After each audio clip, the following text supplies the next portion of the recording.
Hello and good afternoon, everyone. I will be one of your hosts today, B-Buzz, or the Counselor, as I am formerly known on the team. I'm John Robinson. I actually don't play League, but I am part of the Overwatch and Valorant team. My name is JRup, or as many people in Overwatch know me as Cream. Well, regardless of that, Cream, it is an honor to have you here today in order to cast this game of League with us. I'm sure we'll have a nice chemistry here tonight. I'm looking forward to it. Well, looking into these comps already, looks like we're going with a team fight heavy comp for our team TU, and looks like Anderson's going for a pretty pick heavy looking team setup here, although they do have some good ults for the team fights. I want to say, as for someone who doesn't really know too much about League and about all of the champions, because there's hundreds of champions that are able to be picked, what goes into picking a team comp within League of Legends? Picking a team comp in League is quite a complex process. In reality, you're looking to cover either objectives such as the Dragon and Rift Herald on the map, or even Baron Nashor, or you're looking for a more team fight heavy composition so you can get a really nice setup and really just steamroll the other team. In the case of this also, you could go for a pick heavy team setup, which is where you pick champions that prefer to just pick on those one-on-one fights and really just set people down on a downward spiral so you can keep them shut down. Interesting. And with there being multiple different maps, is there different heroes that are more key to each map? Because all I really know about League here is you have the mid lane, you have bottom, and you have top lane, and you have a jungler. What are the roles specific for each person here? Well, as a matter of fact, it is just one map, but it is just a very large map, though. So there's different positions that need to be covered by various different people. So in this scenario, Ornn, over here on the top right, is going to be our top laner. Then we have our jungler next, Jarvan 4. Then we have Syndra, our mid laner, Misfortune, our ADC, and Renata Glask, our support player for this evening. Ready? What do you see for Anderson's comp? Like, you said it's very pick heavy. Do you think they'll be very heavy mid, very up top, bottom? I think between the two teams, TU definitely has the more aggressive bot lane here. We're going to be looking for a heavy push into their bot side turret very early. Probably going to try to get a plate pick here for that extra gold. But in top side, it's going to be all out, just like two meat sticks we got fighting here in a couple minutes. It's going to be head on. They're going to be ramming each other here on the top side. For the jungle, I think actually for the most part they're going to be avoiding each other here, since they're going to be looking into the other lanes to get those really good big fight moments. Alrighty, and explain to especially me and the other people at home, how do you win a game of League of Legends? In a game of League of Legends, your primary objective is to destroy the enemy turrets for that big gold boost. Objectives are kind of like the Dragon and the Rift Herald. They're kind of like side pieces. Very essential to the game, though, for they do give you benefits to taking them. However, in reality, whoever destroys the enemy nexus, aka the big crystal at the end of the map, is the winner. So in this case, we are blue side trying to blow up that red nexus. Or actually, no, we're team red, I believe, for TU. Alrighty, and I only assume with it being a very destroy, they have to be very heavy, very lot of health. What is the best way to assault a nexus?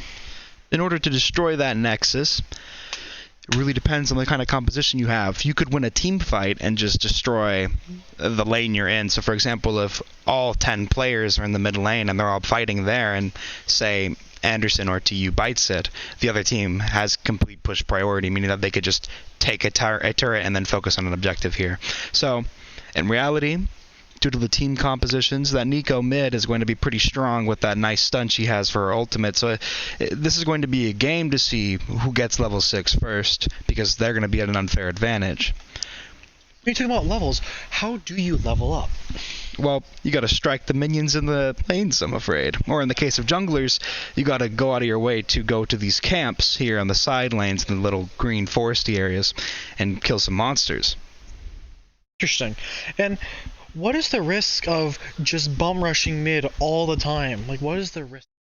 The biggest risk about committing all your resources to one lane instead of spreading it out across all lanes is that it's just that you're committing all your resources to one lane. There's nothing strategic about that. Effectively, you are committing every single player, every single one of their abilities to this mid lane fight. And while that is a big fight, who's to stop, say, one member of the enemy team from split pushing? So, say, for example, top lane decides to split off from the fight and let his team fight a 4v5 where they're intentionally going to lose that fight, or even potentially win it, and he just starts taking bot lane. Alright, as we're going to 10 seconds for the spectator delay, we're about to head right into it. I can already assume it's very neck and neck, very brawly. I'm really excited to see what they have.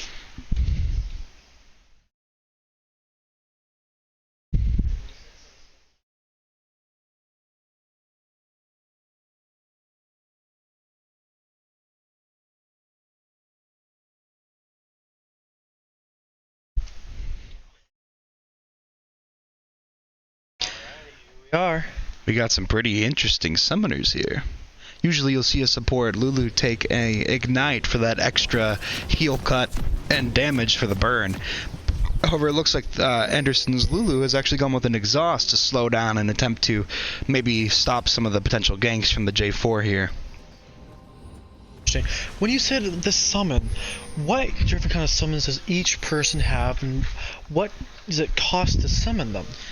So a summoner spell is kind of like an account-based ability. There's, I believe, 10 total.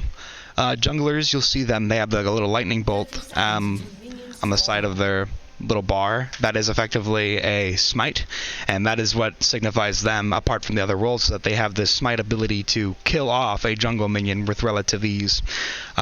You'll see everybody rocking a yellow bordered, well, minus the Udyr there, and the top left, the enemy jungler, he's running Ghost. Everyone else is running a flash ability, which allows them to blink a short distance or teleport a short distance instantaneously, which will give them a nice advantage when it comes to fights. You can dodge enemy spells, you can put yourself in better situations for fights, and everything of the sort. It's a very good ability to have. Interesting. So as we just saw, minions are spawning. What does that mean? So the minions are going to go ahead and start spawning around a minute into the game, where then they make their way towards the lanes, and then they clash in the middle. It then becomes the laner's priority to start targeting said minions that get to low health. Like here, we're seeing some engagements in the mid lane, some light game poke from Cadenator over here. So that little gold proc right there, right, that's the gold that they're getting, and when you last hit a minion, I believe you get just a slight bit more experience than you would if it just died on its own. J4 here taking his red buff, probably going to end up rotating to his blue buff here so he can get a double buff. Really nice early rotate from J4 there.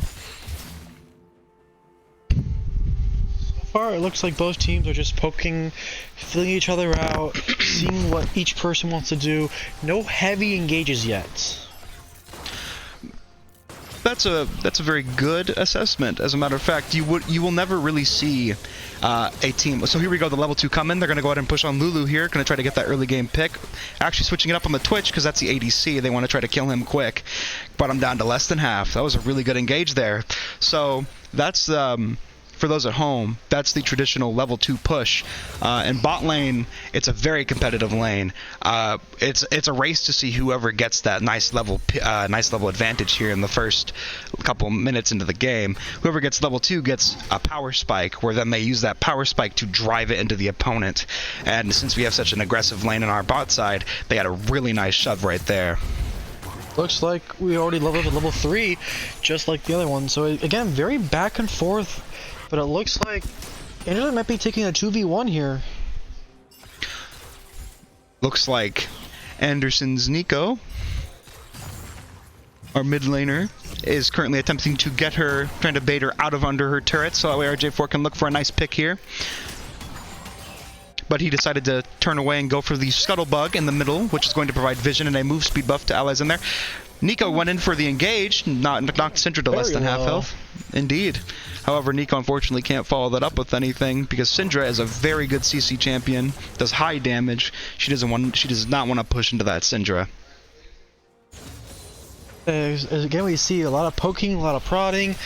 What signals a fast engagement, or what signals a go? It is a race of CC, which stands for crowd control, stuns, your slows. Unfortunately, there goes our mid laner right there. First blood. First blood goes to Anderson. Here we have an engage on the top side, and the enemy jungler, the Udyr, going for a gank top side.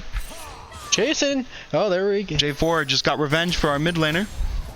4v4 currently. Looks like the top side gank for Anderson's jungle kind of fell short there.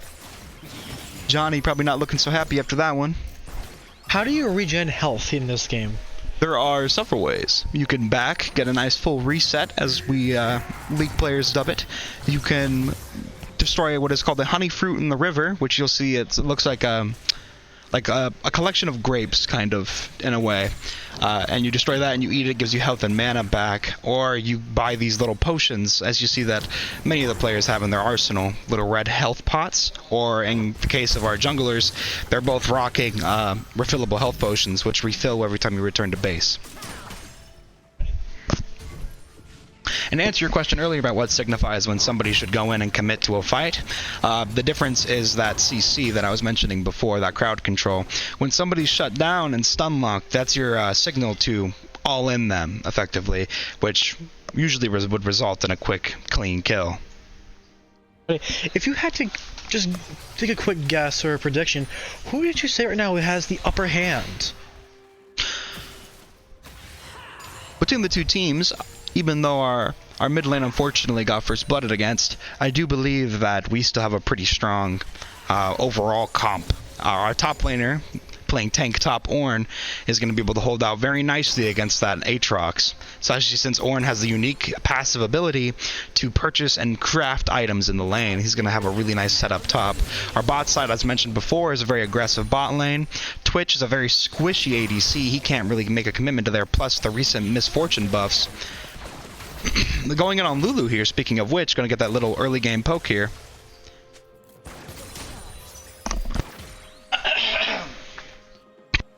Looks like there's some more poking and prodding, trying to get up that gold.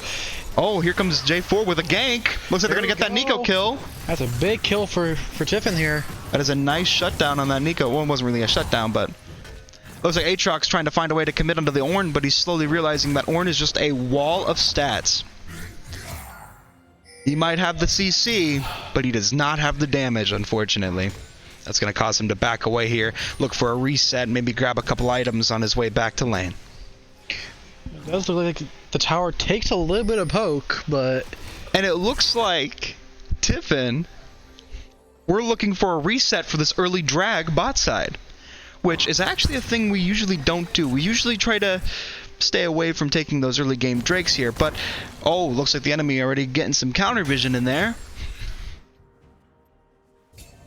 This next fight for the dragon here is going to be a really big battle. It's going to probably involve our pathing down jungler and our support and our ADC here. Now that's if we decide to commit to it, because that's an objective, and the dragons give various buffs here. So right now we have a Ocean Drake. Killing that will cause slow health regeneration, which would be a very beneficial tool to have.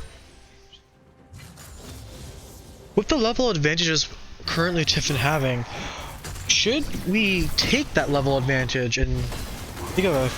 Oh, it looks like in the top lane... They did a commit onto the Ornn, but once again, they're slowly figuring out our top laner is a wall of stats. And unfortunately, that's the truth of most of these topside jungles. So is the enemy not focusing that dragon? Are we just gonna get it for free? We are indeed. Oh, it looks like they got a ward there in the pit, as I mentioned before. Late D ward. They're going to try to pull the dragon out here so that way they can try to kill it without the enemy team having a chance to steal. How would you steal the dragon kill? So, as previously mentioned, usually junglers have the smite ability, which allows them to quickly kill a jungle monster. The dragon is constituted as an epic jungle monster, which means that if the enemy jungler is rocking a flash, it would allow them to teleport over that back wall of the dragon pit and go in for that steal. However, Udyr does not actually possess the flash ability, which would take away from that. And it looks like our jungler goes down there from the turret shots. A 4v5 currently, but our mid laner avenges him. Anderson's jungle over here looking to try to commit onto the Syndra, using his unstoppable, using his speed buff to try to close in on her. They currently have 4v4. Bot lane's getting a little heavy too. We're not using that Q, pulling Lulu underneath into the dragon's mouth. Can she fit? Oh, Yes, she does. That Ignite does the job well. Lulu could not heal nor get her barrier up in time to try to keep herself alive there. Or at least the barrier didn't do a whole lot. Unfortunately, that was the Misfortune ult expended right there, but as the score is currently 2-4, Tiffin's favor. How would you charge an ultimate? Because again, I remember from Overwatch, you just do it from damage, healing, and just staying alive. How do you charge an ultimate in League of Legends? Well, just like every other ability, it has a cooldown, and you can reduce said cooldown with items you buy with ability haste. And looks like, double ulted right there for the Aatrox kill. That's hitting the tower. That's going to be heavy here, and maybe he gets a plate. No, looks like he's going to back into his wave here. Smart player, just not overcommitting, playing for his life, because if he dies, top lane could be for free. Top lane could be for free, but that's why we're lucky to have such a strong top laner this season. And here we go, going for Shelly here. So this is the Rift Herald. It's going to give them a really nice attempt at pushing a lane.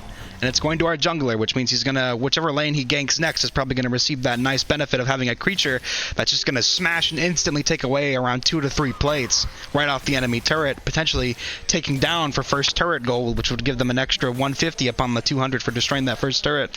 So from the top gold, it looks like it's a very close, but 2 kills to 5 for TU.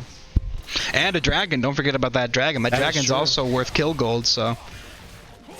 Going here for, looks like our jungler is pathing bot side. Gonna take the Raptors, maybe rotate down.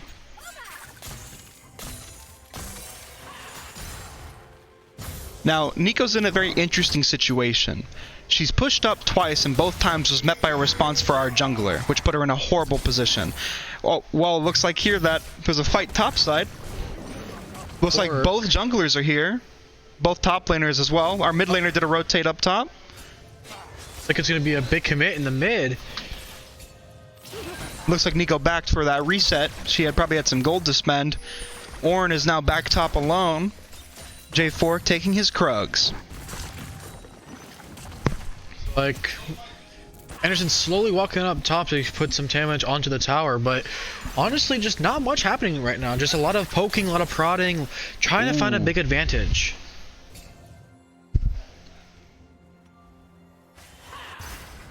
It does seem that the gold is now set back to its even score here. 2v1 in the mid, but not playing scared. Down to half HP, but does not look like she can take advantage of it. Of course, Nico's decoy ability is a very unfortunate thing to go against with Syndra because you only really have one opportunity to stun them. Syndra's entire kit is based off of creating those initial like balls you see that pop up onto the field, and she can really it allows her to use her abilities in various other ways and manners here. Looks like he's going to go down. Jarvan's going to go in for the ult and the kill on the Nico. Big trade here. Big trade, but however, the Rift Herald is in mid lane, which means it's going to give him a free couple plates there. Big hit onto the tower in the mid. Praise be Shelly, you served us well. Ornn's going to go in here for the dash into that rock. No, it does not appear he did. Ornn's a very interesting champion. He has a couple of passive abilities up his sleeve. One of the most important ones is that when you see him breathing that fire, he becomes unstoppable, which means that no form of CC works on him. And on top of that, he applies a debuff, which is called Brimstone, a very unique buff to Ornn's character. Now, when he applies Brimstone onto you, and he attacks you after the fact, it's an instantaneous stun that he applies to you. Interesting. Now, when you say Brimstone, it's actually kind of funny. Coming from Valorant, there is a hero named Brimstone, so... Well, I have heard all about Brimstone and his ability to smoke anywhere on the map, practically, but... Looks like enemy jungler looking here for a steal. Gonna get help from the enemy ADC. Especially if they take it. I don't think they did. Fortunately for J4, he takes that, and looks like they're looking to fight here. Big commitment. Going for Udyr. Enemy mid laner coming down as well. That was a really good Renata ult, forces the enemies to attack each other. And Renata has no choice but to get out. Unfortunately, she does go down. She does not get the revive. It's a big commitment from Tiffin, but it does not look like it's fruitful. Misfortune almost going down as well. That indeed was a poor engage for Tiffin. Don't go, but I think they just get out. Oh, looks like we're coming back in. Our mid laner coming in. Cadenator looking for the pick. But they're just getting ganged up on. I don't think it's a good play here. Sure, you get 1 kill, but you're still forcing a 3v4. Unfortunately, this is how most OBJ battles are. It is a bloodbath. Looks like we do get the pick on the Lulu. Ornn coming in to help. Ornn comes down, looking to get that pick on that Nico. She's so low. Nico does go down, but not before taking our mid laner with her.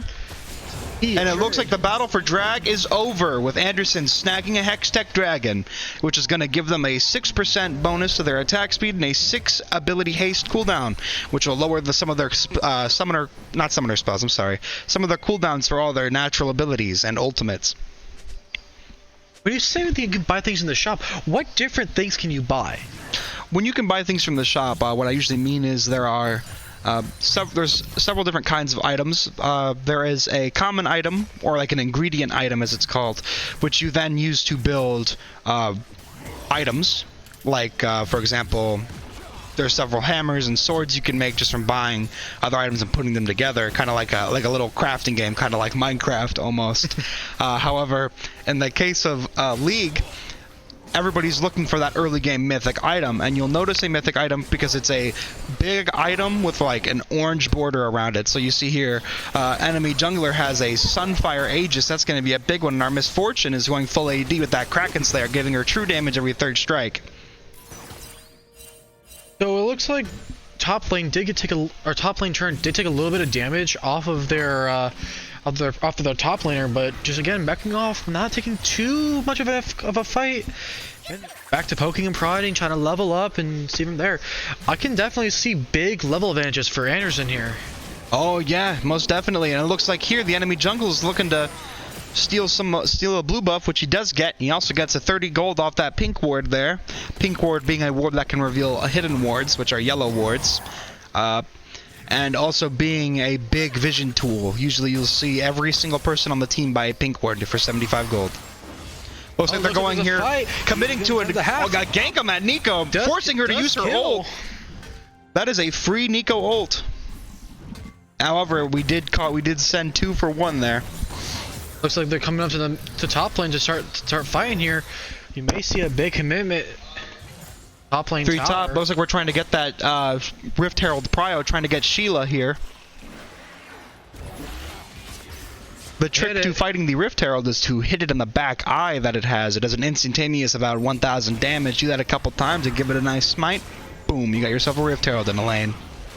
Down to 5,000 health. I don't think Anderson's really contesting these monsters too much. Or at least trying to go for a lasting attack, but it looks like Tiffin both times takes it. Apart from taking that drag there in that last team fight we saw, yeah, Anderson's not committing to a whole lot of Rift Herald takes, and which honestly isn't a bad idea, because it forces us into a situation to make a decision. Do we want the Rift Herald, or do we want to focus pressure onto the other lanes? Looks like here, Udyr coming in for that mid gank. Jarvan going in for the dash after dropping that Rift Herald. It's going to get that nice turret charge. Deciding to sacrifice to our mid laner here for that yeah, but Nico all pick. the damage. Turret's down for Tiffin here. First Tiffin. First turret down. That's going to be a big advantage for us in the long run. Unfortunately, our jungler and mid laner do go down in the process, bringing the kill totals to 8 versus 9. However, Ornn and Aatrox here duking it out on top side. Aatrox does lose in this matchup here. Ornn is a very good pick. Unfortunately, well, 1 second. Ornn using his ult, getting that nice knock up, blocking him off with the wall, hitting him with that brimstone effect. Looking for these picks here. He has to back off a little bit, getting a little bit low, trying to wait for his teammates to maybe come and help him. Tower's getting about fourth of its HP, so can't commit too much. He cannot afford to die here. If he dies, I don't think... Oh, Aatrox using a flash, putting himself in a horrible position. Ornn getting that nice pick there. Was about to get help from the mid laner too, so it looks like Aatrox was just in a bad situation all around. Yeah, and it looks like Tiffin can start moving up on the other tower, on the other turret. But it looks like Anderson has done a little bit of poke damage onto our bottom and top lane turrets. That is true, but Ornn giving some counter poke here with the Demolisher trait in his runes. And it seems here I can already discuss Ornn's second passive ability, which not only can he craft items in lane for the exact same amount that you would pay to get them into the shop, but Ornn has also just upgraded his mythic item to a Forge Fire Crest instead of the Sunfire Crest, which is going to make it do more damage. It's going to be far more potent than an original Sunfire Crest, and he can also give that buff to teammates later on, every 6 levels, I believe, or so. When it comes to a game, when does you said you have to destroy their big crystal? Is there a time limit, or is it just can go on indefinitely? It can go on indefinitely. Just a couple days ago, I was playing a separate MOBA called Dota 2, where I had a game there that lasted for an hour and 10 minutes. So, however, League is a game that's very unique in the sense that among MOBAs, it usually doesn't last as long as other MOBAs do. Apart from Heroes of the Storm, which had very short, like, team fight-based, centralized games. Looks like here we're looking for the Cloud Drake pick. Unsure about taking this fight, though, because we do see that they have 3 people rotated bot side, including their enemy jungler. Lulu looking up, trying to test the waters here, and we do give away that leeway.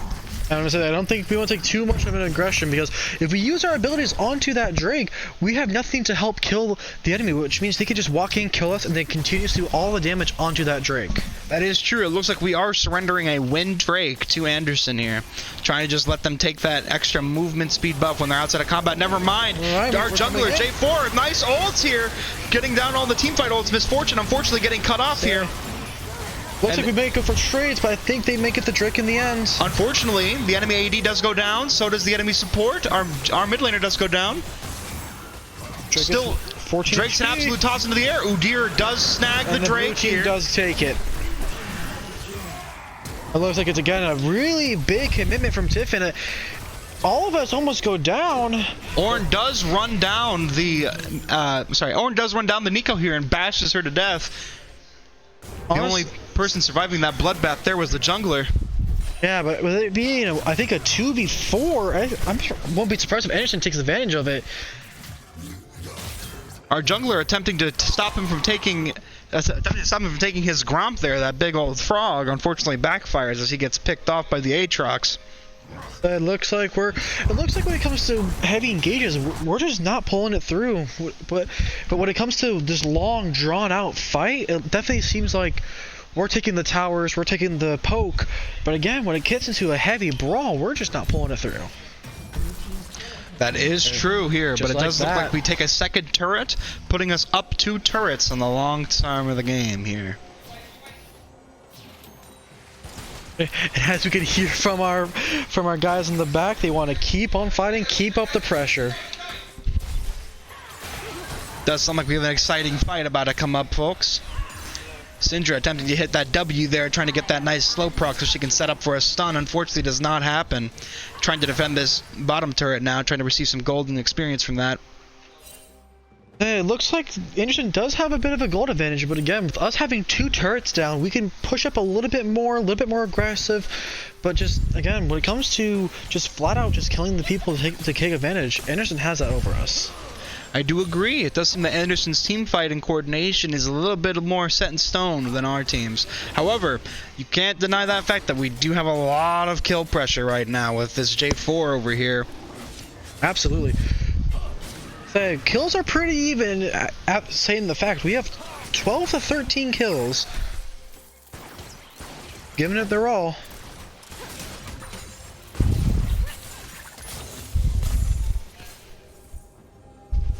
Misfortune setting in that heavy kind of little right-click damage there. Lulu coming in. Looks like they set themselves up for a 3-man here. Both sides. They're holding up for a trap, hoping for one person to get too aggressive, but smartly as it is, we just back up, give our teammates time to come in, and then we can take on a 3v3 or 3v2. Well, during the meantime here, I have time to explain one of my favorite mechanics about this game, and that is the bounty system. If you get a string of kills without dying, you get a bounty placed on your head by the enemy team, where they effectively hunt you down for extra gold upon your demise. And as you can see here, Anderson's jungler, the Udyr, is rocking a 600 gold bounty, plus the additional 300 he'll give upon his first death here. However, nobody has claimed it yet for TU. Only bounty we're rocking is a 150 on our top lane, Ornn. As you said, he's just an iron wall, just kicking back everything. It does look like Ornn, in fact, did indeed buff the... Never mind, Syndra going in for the kill. Lulu coming in with the ult, buffing the Twitch, giving him extra health there so he stays alive. Udyr running under turret, going for the stun. Unfortunately, we'll do our mid laner in here. Their bottom lane goes down, which means I assume Anderson's going to go heavy onto that turret.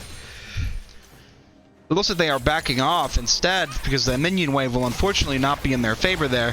Jarvan looking for something here, grabbing Neeko, grabbing the right one on top of that. Misfortune laying into the ult, killing Neeko here for that nice 150 bonus gold. Well, that's going to be 450 towards somebody's items. Red turret, as I said, red turret does go down, so it looks like Udyr coming in here with his Sunfire, going to be doing passive damage. It's going to be a very big damage sponge. Yeah, but it looks like he goes down to like...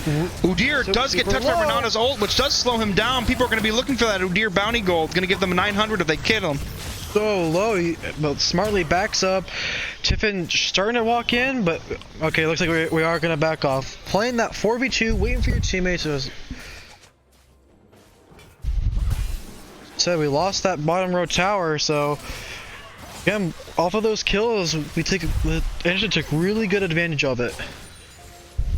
They were able to capitalize on that opportunity and snag that turret. Let's see how we are able to kind of mold around that. Now, between the two teams, we do have the better teamfight ultimates here.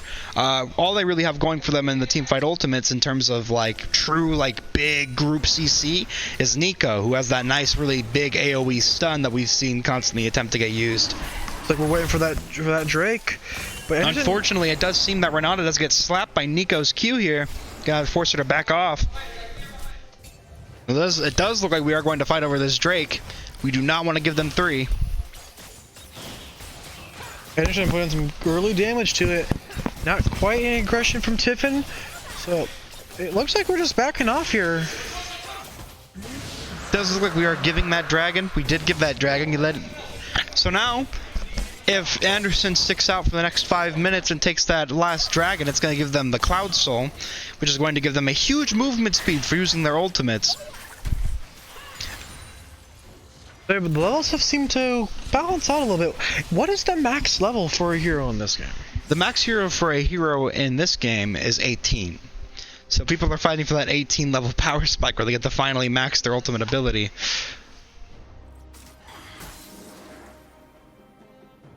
Yeah, closest person on the field here that level 18 is both our Ornn and EXA Justin on Anderson. So it looks like, again, it's very competitive, very close from both Tiffin and Anderson.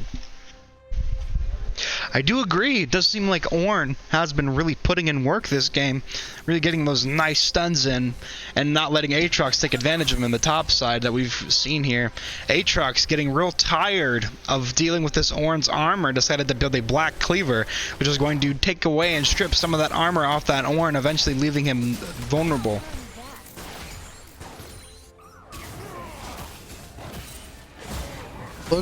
Looks like Tiffin's going for a mid here, just trying to contest them to make sure they can't just walk up on it for free. Anderson dewarding the Baron pit, maybe looking to get a Baron pick here.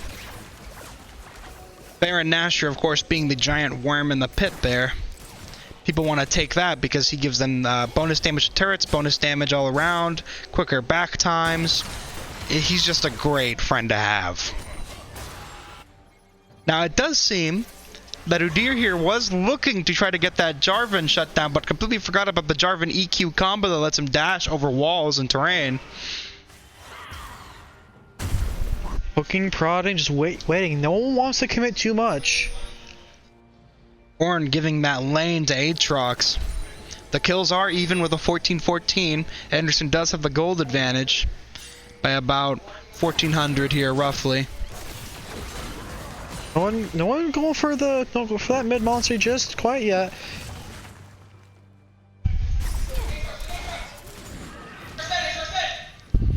As you can hear once again, it sounds like there's some exciting action happening here in the next couple minutes. But it looks like Anderson took some big poke into our mid. Neeko being forced to use her Zonias here so she gets to avoid damage. Syndra going in immediately, knocking that Lulu to half health. Jarvan grabbing that Nika with his ultimate, putting her in a bad position. Ornn going in for that ult, knocking up. Well, we couldn't see it, but Udyr here going into the big fight, putting himself in there as the damage sponge, really making himself a menace. Yeah, but again, it looks like he's just backing off, just making sure no one dies here. Oh, Ornn never mind. Udyr does get stun locked. Renata dropping that ultimate, turning that Twitch against his own allies. Huge fight here. And it Twitch just does looks get like picked. it's back and forth. Renata and Misfortune do get picked. Udyr here, will the bounty finally be claimed? Doesn't look like it. Looks like he's about to get out. Hey, Ornn might try to claim the bounty here. I don't know. Jarvan walking it all the way back, coming to help his teammate. So he's so low, but all that extra shield and all that. Unfortunately, Ornn does get picked. That Black Cleaver will do just that. It will take away a lot of his armor over time and allow Aatrox to finally do that big damage that he needs to do in order to take down that big stab block. I'm gonna say, with all that big investment, we're gonna lose our mid tower. Red team's turret has been destroyed. That's put us into a two turret, but with their Drake advantage, we don't know how fast Anderson's gonna be able to aggress onto us. With every single dragon you get, you can safely assume it's about like a 6% per drag. So it's gonna be at least a 12% move speed buff here when they're out of combat. It's gonna let them move to objectives quicker. Red team just lost another turret. Red team just broke a turret. What happened in their bottom lane? I believe it was topside. That large minion wave up there probably knocked up that turret for us. And Anderson now has a 2-kill advantage and is put into a much better spot with their gold. Us losing another turret. I can see a definite gold advantage for Anderson here.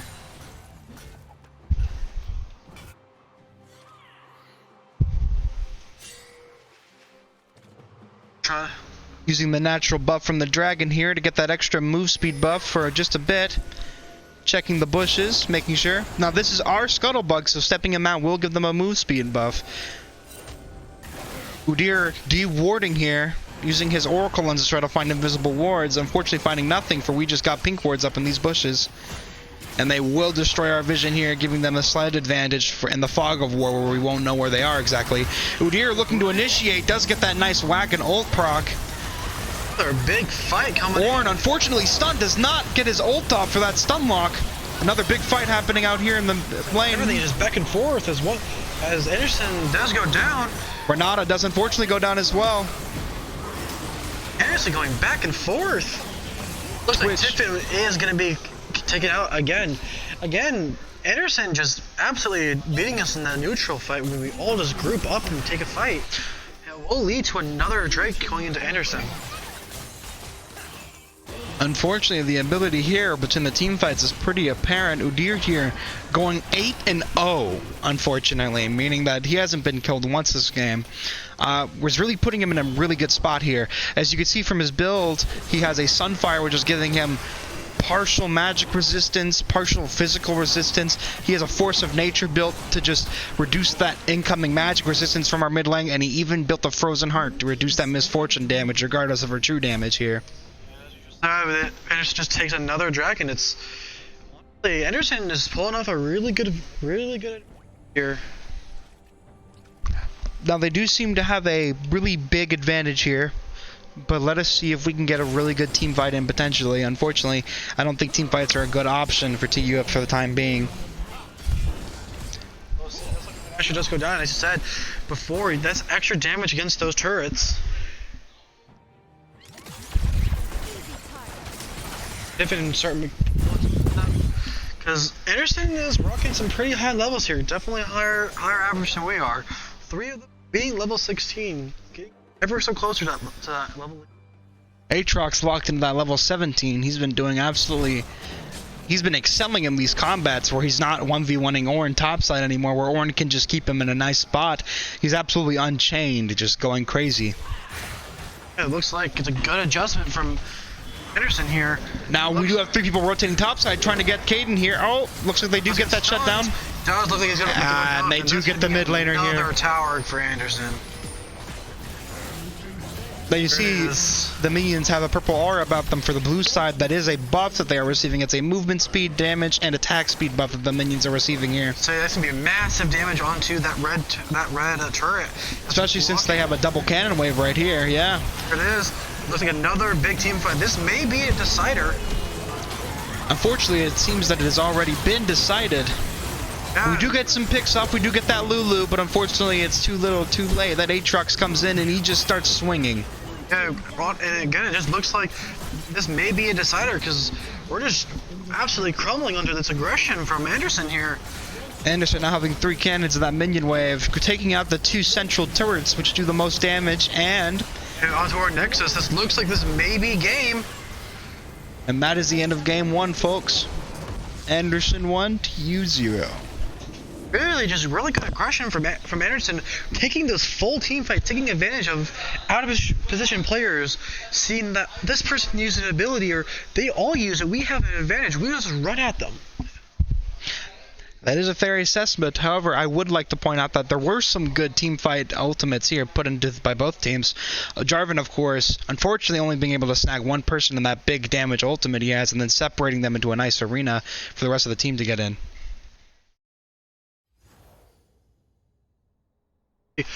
And as we go into it, their one player was absolutely just dominating.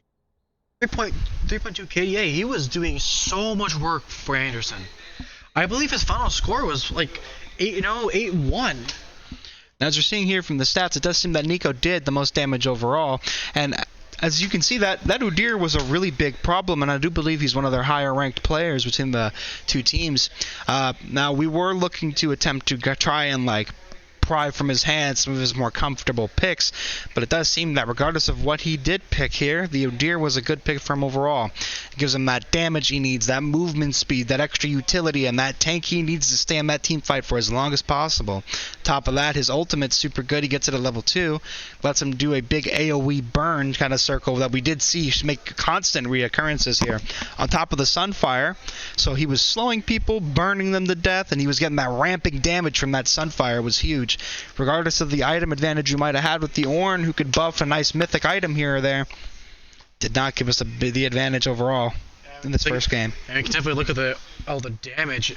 Almost all of Anderson's people getting over 20,000. Tiffin just working around 16 to 19 average. Again, FrogChamp at 29,000 damage. FrogChamp was indeed a big help there with that the ult that he constantly was able to get off with Nico there. However, I will say as well, Nico unfortunately did get picked a couple times in the early game, putting her behind in the long run. But she also did get that nice kill on that. I want to say in the long run, but again, Anderson just being able to take advantage of all of Tiffin's mistakes done by Tiffin may have not been as many, but again, Anderson just taking fights, winning the ult pushes, and taking all the towers. Of course, they were able to really take advantage of those opportunities where they did win those team fights. On top of that, they also were able to secure the 2nd, the 3rd, the 4th, and eventually the 5th Drake. That was game. Would you think that Tiffin needs to put more Drake presence, or just keep trying to take more team fights? As a jungler myself, I do believe that the first 2 Drakes, you can kind of give or take them. The unfortunate thing is that you are giving them a gold advantage when you do surrender that Drake. So when you have to keep in mind, if you're surrendering the Drake, what are you surrendering it for, right? If you're giving away that Drake, that first Drake, are you looking for a top gank? If you're giving away that second Drake, are you looking for a mid gank? Are you looking for Rift Herald? What are you looking to trade for that Drake? It has to be something of equal value. If you're just giving up Drakes constantly, then you're looking at just giving them a constant buff where eventually they're going to get that soul, and it's just going to set them on a constant, nice spin over here. They're going to keep the momentum going. They're going to crush. So would you say that we need to target a certain person more than we were? Definitely seems like, again, we were poking, we didn't always take advantage. It seems like Anderson was going first. Like, they were initiating the team fight. Do you think Tiffin needed pace? I believe overall it would have been a better decision to try to get that Twitch, which is the ADC for the enemy team, the Rat. Twitch, he can kind of keep his distance with his ultimate, so he can just kind of stay out of harm's way. If we had put a little bit more pressure on him, really shut him down, it would have put them in a much better situation, potentially. There's also the fact that Udyr didn't get picked once that entire game. Every time we went for him, he kept doing that unstoppable buff with his E. Nerf Udyr 2022. He just got reworked, so I mean he's on a hot streak right now. Looks like we're about to be going into our second game here pretty soon. We'll probably see some bans, some picks. And there. Might actually see a Udyr ban this time after last game, so. Right back.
and to give people no advantages so they can't watch our stream and play at the same time to know where people are, we're going to us, and we'll have to just wait for the time to be over. It's about 3 minutes.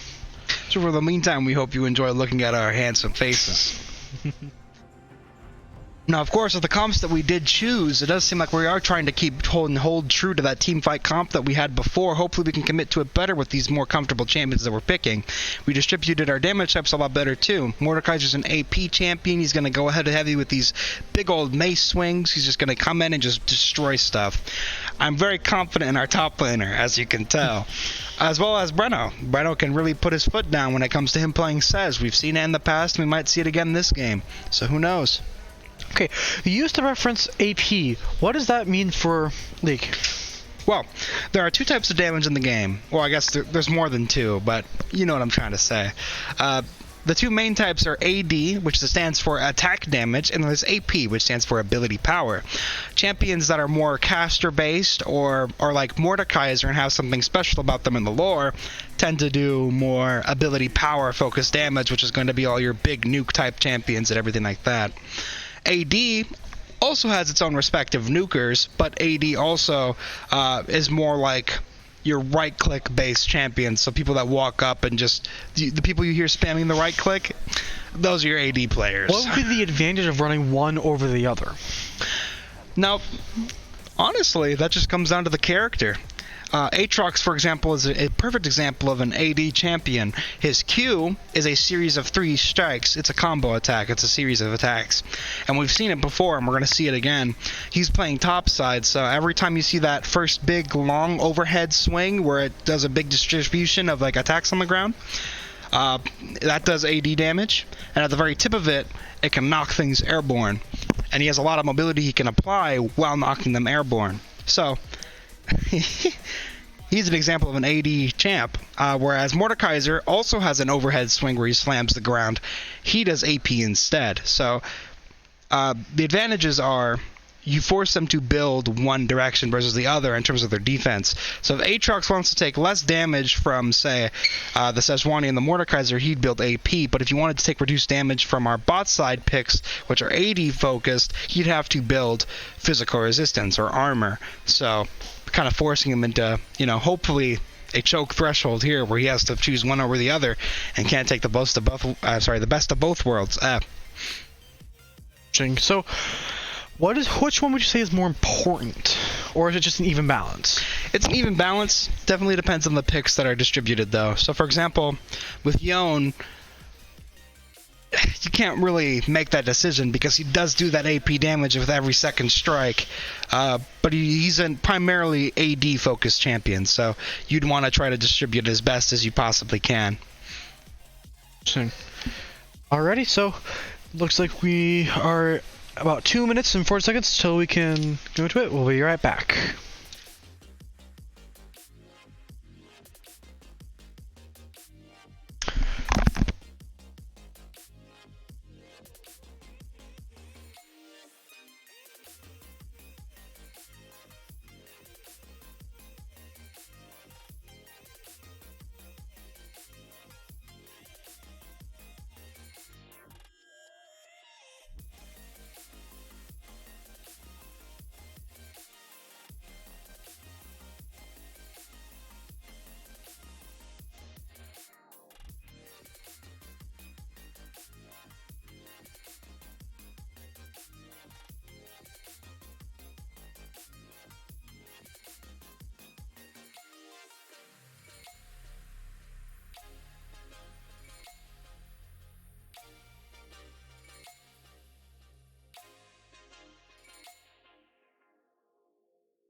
Alrighty, I was about to head to the game. Anytime now. We are back. Gonna get back into the swing of it here. It's gonna be super fun to see which team pulls out on top here. There we go. Emerald Tarek. Now that's not a skin you see very much.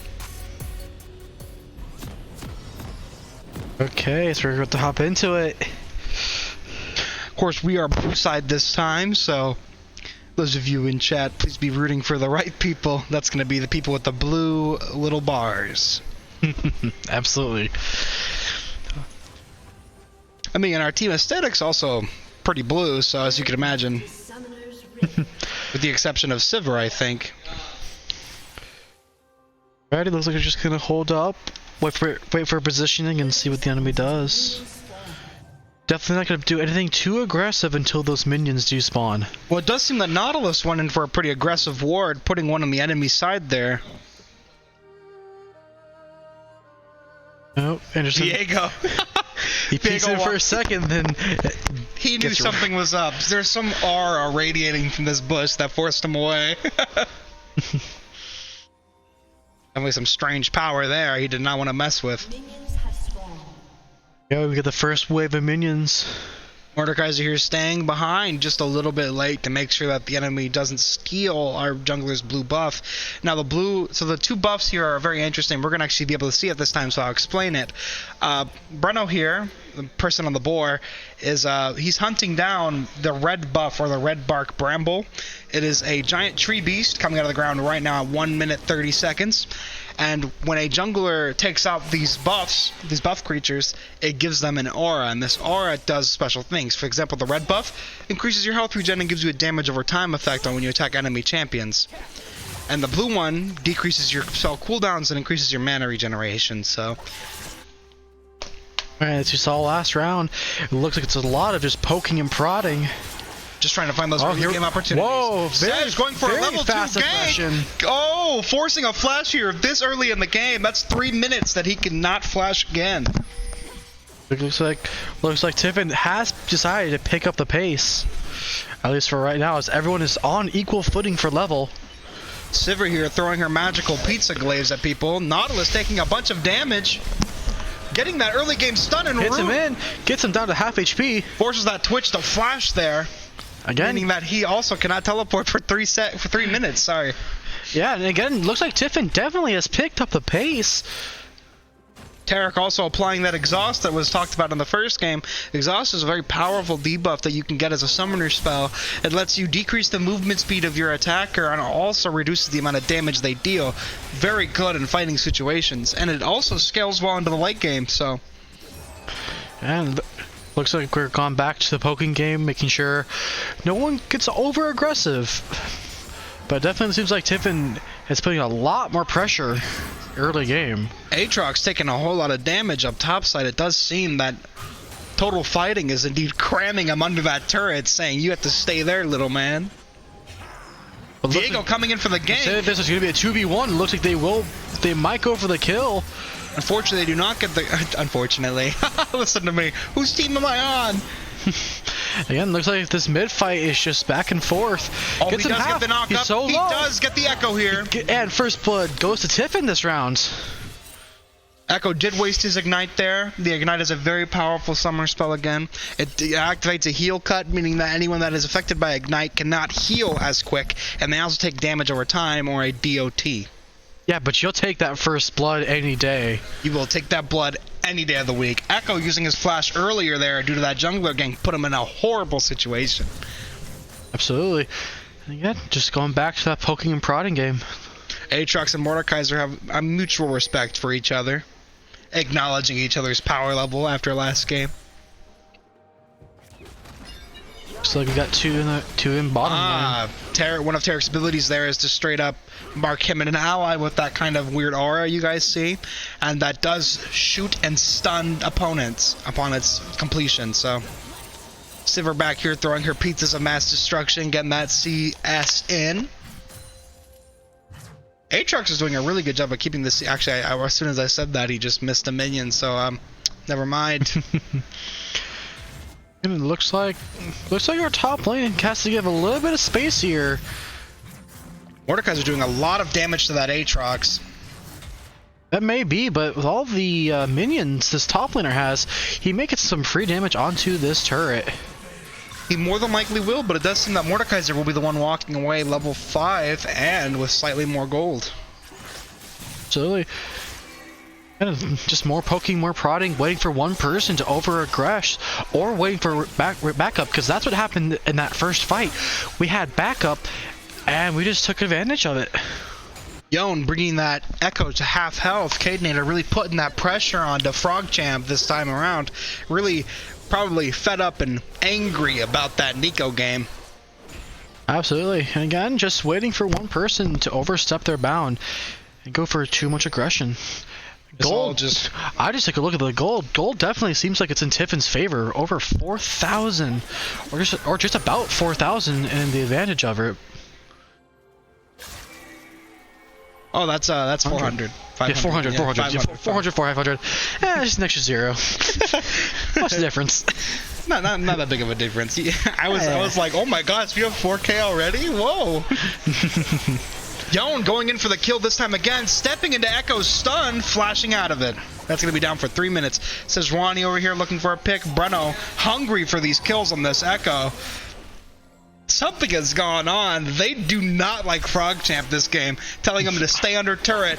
You don't belong anywhere else. So low. Yone using his ult here, getting that close in. And he does get the kill, and gets out. No, but he does does not down. get out. Viego does drop him and takes his soul. It's a 1-for-1 trade.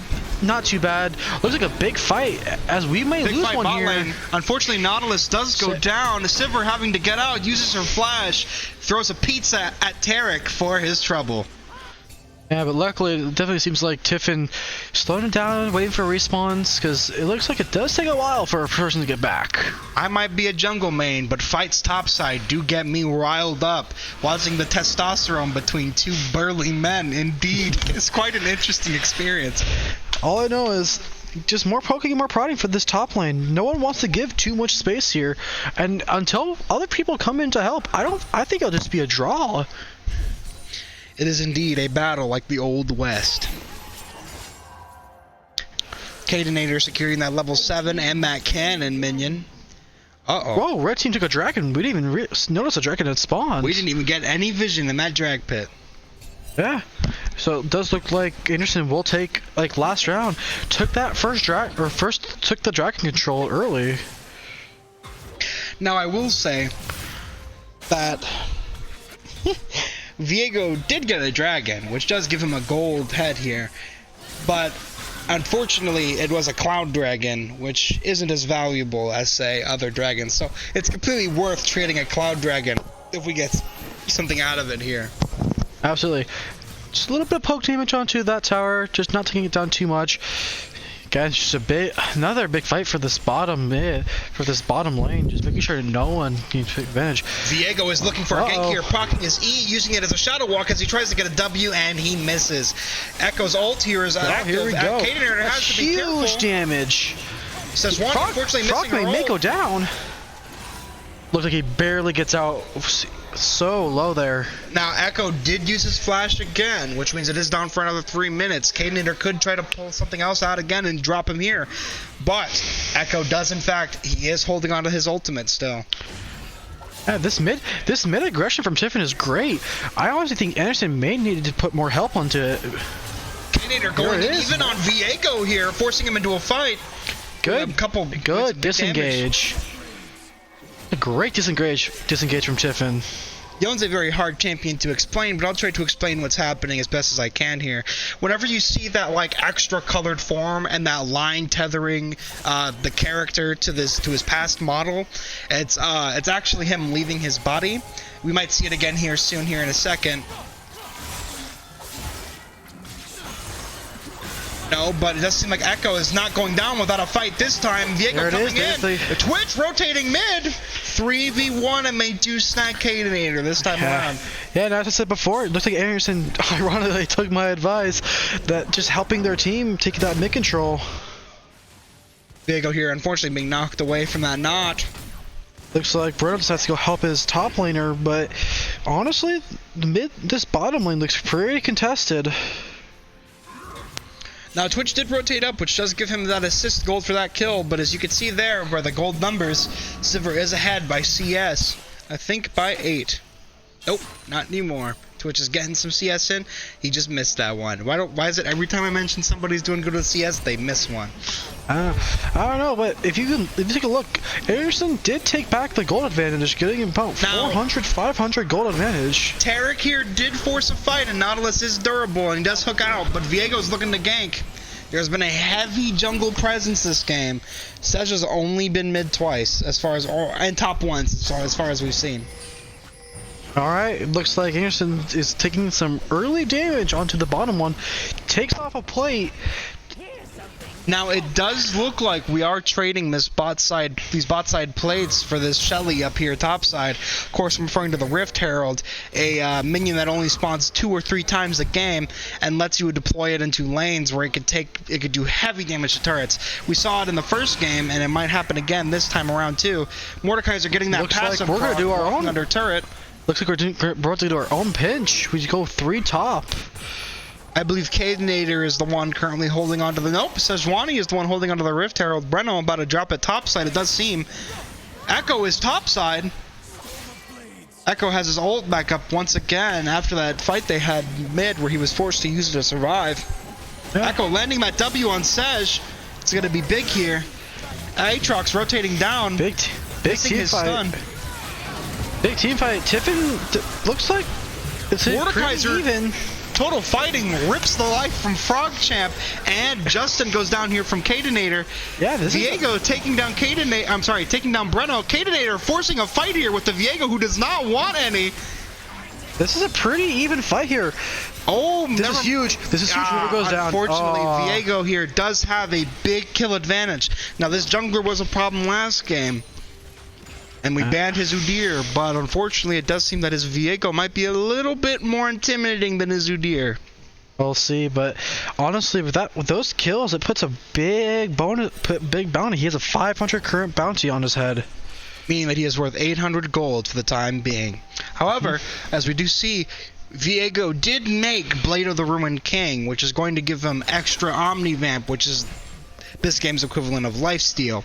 It's going to give him extra damage and attack speed, and he's going to be a real pain on the butt to try to pick off here because he's going to have really good sustain. Yeah, looking at the levels here, honestly, Anderson has the advantage. 3 of them being at level 9, while we still have a level 6 and 7. Viego ganking topside again, landing that W from Aatrox, and unfortunately, Mordekaiser is going to go down this time around. Anderson just putting really good aggression on each person.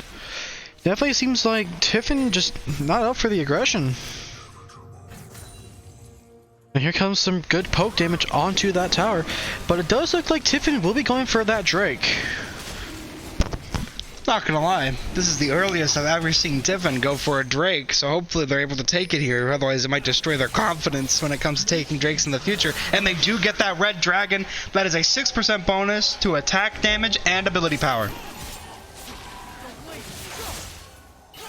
Right here comes a big Echo here getting stun locked already, losing that fight. He goes down immediately without even getting a chance to flash. That's going to be huge turret damage onto that mid. Now I do believe they also dropped Shelly here, so it might indeed go down. They did. Oh, Viego coming, picking a fight with Cadenator. Cadenator unfortunately using his ultimate already cannot escape. This is a big thorn in Tiffin's side, just not able to take advantage of him. He is 7-0, going on strong with a godlike spree. Yeah, but look at the top lane because that person came down to help. He has free advantage in the top. Tiffany put some big damage onto the top tower. Now it does seem like Apul over here is indeed putting heavy pressure bot side, claiming a whole lot of that CS for himself. Unfortunately, Tim and Twitch are now even in CS. Yeah, but if you look at the gold, Anderson's at a 2,000 advantage here. That is true, and I do also believe that most of that gold has gone to Viego. I would not surprise me being 7-0. But honestly, if you kill Mordekaiser that, picking this one-on-one fight with this Aatrox, getting help from Sejuani here, looking for the CC picks, and she does get that E up. Down. Gets the charge. He's 1 HP. Can we pick him off here? Aatrox is forced to ult. Mordekaiser ulted him as well, stealing some of his stats. Aatrox keeping himself alive long enough to avoid the Aatrox pick. Ooh, he got so low. Looks Echo like coming in trying to redeem something here, missing his stun. Mordekaiser pulling him in real close. Both of them are so low. This could be a big fight for Tiffin here. But one does go down for Tiffin here. Echo was forced to use his ult there. I don't know if you saw what happened, but if he stayed right there, Sejuani was going to go in with a stun, keep him locked there just long enough for him to get picked off right there. So it was a good thing that he pressed that R as soon as he did. Yeah, but honestly, with Tiffin going down there, currently Anderson has almost double our kills. Sejuani rocking the relic before the Viego, but Viego probably doesn't care. Alright, as we get back to the more slow, more pokey game, we'll see if Tiffin needs to pull some big moves here. Viego looking for a pick bot laner from Cadenator here. Giving up when he sees that Cadenator is under turret and untouchable. Tarek giving a nice stun on Twitch here on the Nautilus. Nautilus put in an unfortunate position. Twitch uses his ult here to try to get a nice pick. He has to get out, yeah, he has to get out. Following suit. And they do take Sejuani's Raptors. How rude. Anderson backing up as see. Oh, his timing. A little bit too early. Now Echo is a champion that does have a dash in his kit, so that could prove troublesome here. Yeah. Looks like Anderson is poking for a mid, maybe breaking that tower. There's some big tower damage. Sivir and her pizzas of doom wiping that minion wave, no problem. Getting a nice pizza disc thrown into that Tarek, bring him down to a quarter HP with the help from a turret shot. Sejuani coming in, looking to see if they can get a pick here. Kaden slashing with an E and dashing back for that extra burst damage. Viego doing Sheila solo. Mordekaiser walking up, trying to say no. Too late. Sheila is down. Look at the damage. Viego is down. Going to the Sivir. And taking all of that gold. As a matter of fact, he still has a bounty on him because he went so long without dying. Yeah. Cadenator over here chasing the Echo down to force him to ult. Could be trying to get a double kill right here.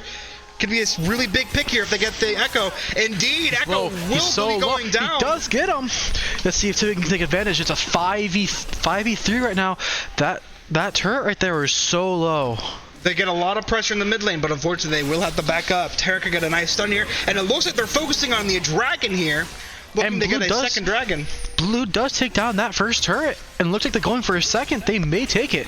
Cadenator splitting off by himself here, going for the turret, while they also throw the rest of them set up for dragon here.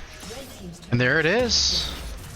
And that will be 2 turrets, a shutdown from Viego, and a pick on the Echo here for Tiffin University. Yeah, but as you see, that top lane turret is about to go down. Now our top lane turret will go down. Viego coming back here, attempting to redeem himself after last time. That's walking so right into much a damage. Getting himself shut down and picked off a second time. This time the bounty gold going to Mordekaiser. It definitely looks like Tiffin has found what they need to do. They need to target that one person because he will be carrying them to the fight, and it looks like we will be taking that next drag. So this is going to be the Mountain Drake. This is going to give us 6% magic resistance and 6% physical resistance. This is going to be a very important Dragon Soul to get. We do not want to give up too many of these dragons to the enemy team because it will cause them to become very durable. And they have a pretty squishy comp here, so we do not want to give that up. That's Twitch being forced to run away from Sivir's Pizzas of Doom. Must have been Papa John's. Ready. Although Tiffin's mid turret is pretty low. Echo here getting hit with some of the extra pizza discs getting thrown around here. Nautilus walking back and forth. Mordekaiser casually strolling top, maybe looking to get a nice wave push here. Solo farm, playing Farmville. Man, honestly, the levels have started to even out a little bit. Even the gold has gotten pretty close. They're only 300 apart. Yeah, compared to just almost a minute ago, it was like 2,000. Those big kills onto their hard carry, it was huge for Tiffin. Now that is true. That was a really good point. Viego is the hard carry of this game, and he is a carry champion as well. I mean, being 7-2 is such a high amount.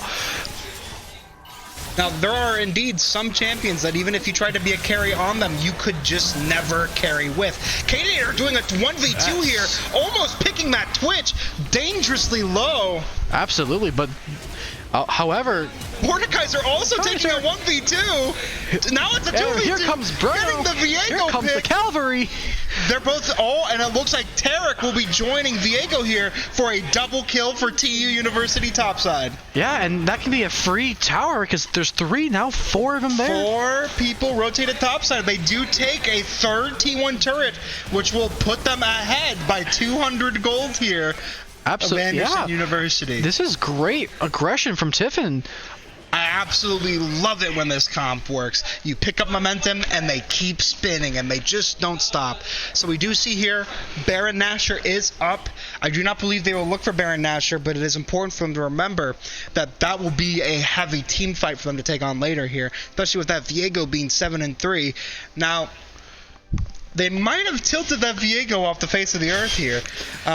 I do not believe that he will be easy to pick off anymore, knowing that he might officially be hitting his gamer lane. We'll have to see. Now we just going back to the slow, playing it pokey. Again, we're up that 1 turn, so we can take advantage of it. Oh, indeed, we're up that 1 turret and up that 1 dragon, even in kills. Tiffin University making a big comeback, hitting it in Strodes. Sejuani reclaiming her red buff here. Gonna look up, maybe for this Echo pick. Now, Echo and Viego are mid, and we do have Sejuani and Sivir here. But we gotta remember, Echo has his ultimate, which would cause him to reclaim his health back from that damage. Well, it does sound like there's going to be a fun fight up and coming here involving Viego. I'm excited to see it. I think we all are seeing how, again, if we can isolate that 7-3, he might just fall apart. Twitch taking some really big damage here. Unable to finish it, but that's good damage, forcing them to back up and play less aggressive. That is the second time Twitch has been put into a poor situation by Cadenator. I do believe that Dolph is getting a little bit tired of getting stabbed in the butt by the Yone. I mean, with being such a close range person. Oh, and Yone comes in and finishes the job. That was a huge dash. That was a huge kill, putting Tiffin into the lead, and now Tiffin has a pretty good gold lead here.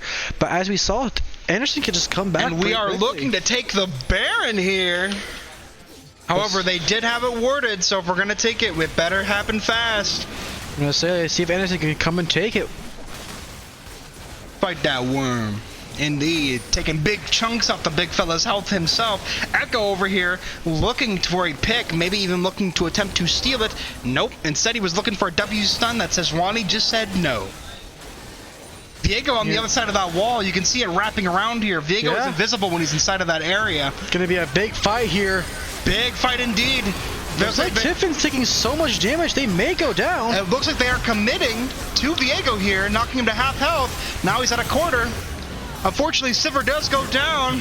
Not does follow suit. Viego went down. Aatrox being an absolute monster in the fight here. Here's Cadenator going in and mopping up that Echo. And there's a triple kill. And guys are coming in, knocking out the Twitch. Now it's just a 1v1 between the top laners. Yeah, but with it. Oh, unfortunately, Aatrox does rip Mordekaiser's soul from his body, securing a quadra kill for his team. Yeah. However, Tiffin is still kept in the gold lead by 100 gold here. Yeah, that's a pretty good fight though. Seeing how sure all of us died, but we killed 4 of them. He can't do much. He might take out this one tower, but he can't take that worm. He can't take it by himself.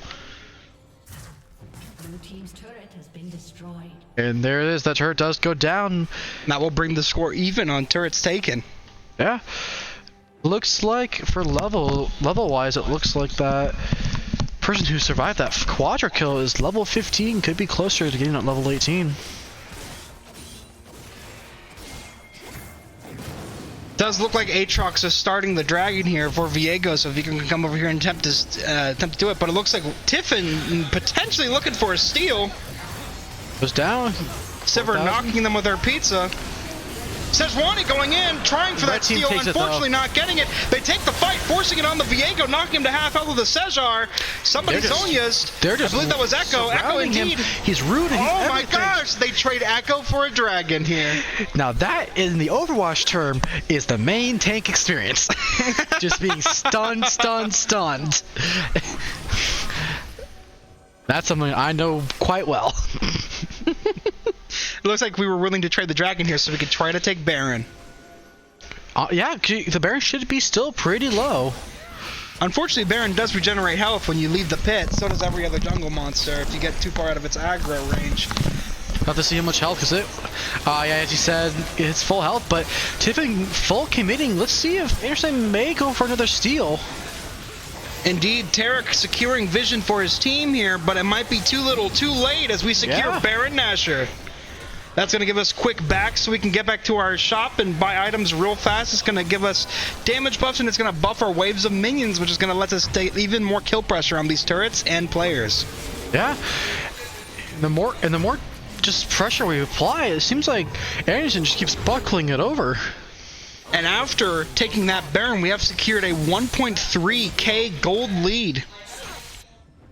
Yeah, but again, as you said earlier, gold seems to can flip-flop pretty easily here. Oh, indeed it can, especially with that Aatrox walking around with a 650 gold bounty on his forehead. Yeah, but we have a pretty high bounty on ourselves with that 300 gold. I'll tell you right now, if we distribute our heal cut a little bit more amongst our characters here, instead of having them on just Mordekaiser and Nautilus, we might be able to try to kill that Aatrox super easy here. Yeah, well, it looks like this may be a huge mid-fight here. 3-3. Viego strolling in from the side here. Potentially looking to go in, but if so, on who? My money's on Sivir here because she and her pizzas have been a problem. Yeah, it's good chip damage. It looks like Tiffin's starting to walk up. Let's see if they take the first engagement. This may be a big 3v3 fight. Now, since we do have the Baron buff, it is giving our cannons unfair range. Cadenator 1v1ing Echo topside. Mordekaiser solo pushing bot all by himself. Aatrox there to counter him. Yeah, but it looks like all the poke damage is working in our favor. We hear it to walk up, show that wave of minions. We could take advantage of it. It does sound like a big fight is unfolding here. Yeah. It looks like Tiffin may be caught in a 2v1 here pretty soon. Gets that one person really low. Big team fight unfolding here in the mid lane as Apula's picked off. Breno running away from the Viego, not wanting any. Oh, unfortunately getting stunned by the Viego. Sejuani has no choice but to at least get a stun here. Unfortunately, does go down. But look at all this damage onto this mid turret. This top turret could be going down to half HP here. It does look like the entirety of Anderson is rotating top to try to pick off Cadenator here. Yeah. He does have a 150 gold bounty. He does ult into the enemy base. Yeah, but because you see, we just broke another turret. We broke the bottom turret while that mid fight was happening. Now, it does seem like Cadenator is being a very obvious and big distraction here because we did get his T2 from them. Yeah, again, during that giant team fight where we're just taking it all in, our guy snuck down bottom lane and took out the other turret. So we are now up a turret. And now we have damage on the top side tier 2, which means that we have pressure top side. And it does sound like another fight's going to be unfolding here around the next 1 to 2 minutes. That could be possible, but honestly, team fights have recently been going into Anderson's favor, so we'll see what Tiff can do to help prevent it. Now we do still have a gold lead, so I would like to think that we are getting items that would help us, such as the Kraken Slayer here on Sivir, gonna give us nice true damage against their tanks. I will let's see though. As we do, I believe our Cadenator was level 16, almost 17.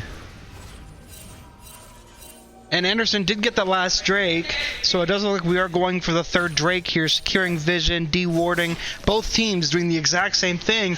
It does look like we're going to be meeting here in the bot side river for a team fight. Now the issue with these team fights around the 30-minute mark, it will decide the course of this game at this point. Dying here in a team fight scenario is fatal. So we don't really want to try to give them away, but we also have to take that pressure.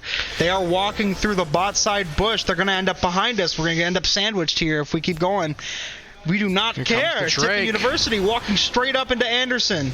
Yeah, the Drake just now spawns in. This is going to be a huge fight. Mordekaiser here may be looking to become the initiator. When in reality, our Nautilus should be the one looking for that hook in. Or the Sej should be looking to ult in here. So it really is just going to be who's the quickest draw on the west. Yeah. Right now, it's just poking with those pizza stars, as you said. Just trying to do this small chip damage, force him a heal, force some ability. Oh, Sivir does get stunned. Takes the first and step. They do go on Viego here. Viego forced into a poor situation. Tarek popping that ult early, giving him mortality. And Viego does go down. Tiffin oh my gosh, Tiffin absolutely wiping Anderson and taking that dragon. That was absolute white. Honestly, I could not tell you what was going on there. That was just an absolute cleave from Tiffin. They went in there, Tarek immediately popping his ultimate, trying to keep that Viego alive. Unfortunately, he popped it far too early. Viego was at half health, which means that right after that ended, boom. Yeah, and if you right look, in their face. The closest person that will be responding is in 13 seconds. Tiffin can take major presence to do major damage to these turrets. Now, the funny thing I do like here is that if you're looking at the ultimate sides right here on the sides of the screen, the little orb on the left side of everyone's portrait, it does seem that Frog Champ was not able to cast his ultimate during that fight. He does seem to have been targeted here. Yeah, as I just said, Tiffin just taking good advantage, taking 2 turrets down, putting him in a huge lead. 2 tier 3 turrets, that is massive, and doing some damage to an inhibitor is no small feat either. Anderson taking another aggressive fight here, but honestly, Tiffin just showing up. Cadenator just damage. Cadenator letting him take that fight, wiping the Viego and taking out Tarek. Now Twitch does go down. Coming up. Twitch does go down and retreat, which makes me feel for him because that has happened to me more times than I would like to admit. This is going to be huge damage again because these respawn timers are so high. That was some great play from Tiffin. Disengaging a little bit. Anderson went first, over-aggressed, and we just took advantage of it. This could be the game. Snagging 2 inhibitors, securing 2 lanes. Are going to have super minions here. Anderson taking has one of the tier 4s. Anderson has to get some kills here, or else this will be game. Aatrox forcing himself into the ult there. Trying to make sure he can secure that damage. And this is a good play from Tiffin, not wanting to over-aggress, because again, that's what's been giving Anderson such a hard time, is they die, they get killed, and Tiffin takes advantage, because again, these respawn times are so high. Tiffin University destroying that blast cone so they can't launch themselves into the Baron pit and taking all of Viego's jungle here and his Scuttlebug. They are looking to secure Baron vision here and maybe even Baron here in a few minutes. Yeah, again, Tiffin being in a good spot here. Look at this gold lead. Now, Aatrox landing that W on that Nautilus. Unfortunately, Nautilus overstayed his welcome and does get picked off. Yeah, and honestly, that could give them barriers right here. Anderson does indeed start Baron. Now, it does look like we are going to give them the Baron here. I think that's a smart decision, not wanting to take a 4v5. Honestly, it seems like we've been winning these 5v5 big fights. Now, if somebody does die with Baron buff, they do lose it. It does look like we are going for the Tarek here. Unfortunately, it does seem like Anderson makes a clean getaway. Yeah, but that forced a lot of abilities. And honestly, that could have wasted a little bit of that Baron buff. So, bounties are falling off soon, so we'll have to see what the advantage, because Tiffin has some pretty big bounties here. So the bounty system is actually not, when it means objective bounties are falling off, it does not mean that the player individual bounties are falling off. If you look in the bottom left here of the screen, I'm sorry, bottom right here on the screen, all the way at the mini-map, there's a small circle with a red pie chart in there. That means that the enemies get special liberties whenever they take like an objective, like Baron Nashor, a dragon, a turret. It gives them extra gold, and you can see what is worth extra gold via the golden highlighted stuff here on the minimap. Oh. Unfortunately, Anderson's going to be losing that bounty objective bonus, not being able to capitalize on it much after Tiffin just absolutely won 2 team fights back to back. Yeah, and then Cadenator serving as bait here. Will they pick up on the fact that he is bait, or will they fall for it? Doesn't look like it. Anderson being played it pretty smart, but that gets Caden almost. He's level 17. He could be getting to level 18 anytime now. And here comes the tower. Anderson smartly backing up, not wanting to take too much aggression here. Now, even with the Baron buff, even though it gives them a damage buff, it will not let them potentially win this team fight here. It does seem like Tiffin's getting ready to rotate down to the dragon and claim that Mountain Soul, which will give them a temporary shield that spawns naturally on all of their characters. Yeah, and we'll see if we can take it. I don't think Anderson has been very successful with stealing dragons or any other ability. Unfortunately, Anderson's team fights this time around are less focused through their comp, are less focused about head-to-head fighting as much as they are getting those picks and putting themselves in the advantage. Viego being caught! And the blast cone being used here. Tarek overextending, slightly not going punished. Yeah, we potentially could see another big 5v5 fight for this dragon. This could be very pivotal. Both teams poking and prodding, waiting for one person to overextend. We'll see a big ult fight most likely here. Viego trying to sneak in and gets whacked upside here the head immediately. And one goes down. Echo in the favor. Echo is forced to ult. Anderson securing that advantage by killing that Sivir there. Yeah, it looks like Anderson may take this, but with them being really low, they could. Nah, big wipe from Anderson here. Only one person able to get out alive. And let's see if Anderson can do the same thing they did to us, we did to them. They could get really aggressive off of this, because the only person that is going to be back is going to be back in 20 seconds. That's going to be so much time. Now, as you see here, the super minions are doing enough damage on the turret themselves to not really need any players.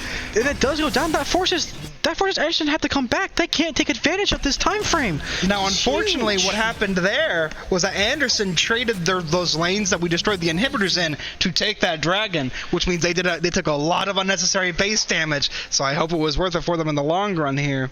Yeah, and with all those minions doing so much damage, they could not take advantage off of Tiffin being 4v1, I think it was.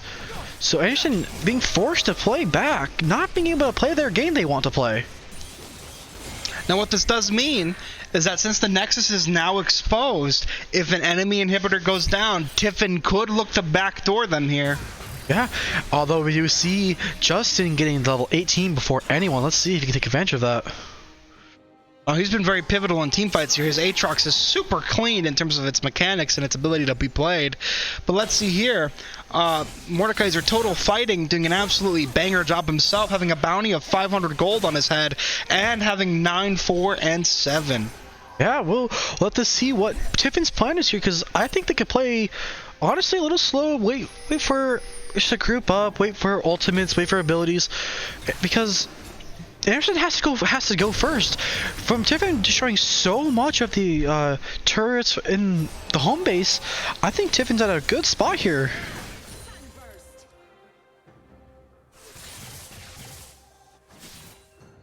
Looks like Tiffin's grouping up in more of the top jungle here. I'll have to see what their plan is. So obviously, we don't hear their comms, so we don't know what exactly they're planning. They could be waiting for that giant. I do believe here they're waiting for Baron to respawn for the third time in the game. And it does look like that Sejuani walking away will bait the turret, pulling them in! Oh my goodness, a team fight almost forced out here. Good respawn from Anderson, just helping this teammate who got pulled in. Tarek did ult here. It was a very good ult this time around. This is just chaos. Johnny gets Tiffin picked. coming up. Tiffin losing 3 players here. Caden almost down. Total Fighting walking out once again. Unfortunately getting picked out here at the end of it. And unfortunately, Anderson will secure that victory. That looked so good for Tiffin at the start there. Honestly, I think the biggest problem here is that Tarek, and they tried to get him out here in the early game, but unfortunately, he just outlasts. That's Tarek's one and only job is to outlast, so he will not die as easily as they're expecting. This could be trouble, though, because Anderson's getting super aggressive. This is going to be troublesome. No one's going to be back for at least 10 more seconds. I do believe that this is Anderson's victory to have. We'll have to see, because I don't believe he can get back in time. Yeah, it looks like they're about to hit our Nautilus getting the hook and stunning the Echo. There it is. That big team fight. That big fight in mid for that Baroness just is not going Tiffin's favor again. It looked so good for them in the beginning, but with all those ultimates that came out, Anderson came up top, and they realized our people they're not going to be back for 30 more seconds. We can just rush their base pretty easily, and that's what they did. They took advantage of the mistake. Now, unfortunately, that will be the end of the game for tonight, folks. Yeah. Unfortunately, it was a 2-3 sweep for Anderson here. But looking at the stats here, it was not a battle that was easily won by Anderson at all. Absolutely not. You can see definitely a lot more damage, a lot more kills. Tiffin definitely did a lot better compared to their first game. Indeed, and I do think part of the problem there is that Sejuani only being able to stun one opponent with that ultimate there. I think if they had substituted it for more of a radio stunning opponent like an Amumu or even say, J4 there in the beginning was pretty good, but unfortunately that Sejuani will be the undoing of them eventually. Yeah, we'll have to see what can be done, because I believe their next game is Saturday, correct? This Saturday at 2 p.m. And I believe who are we playing again on Saturday?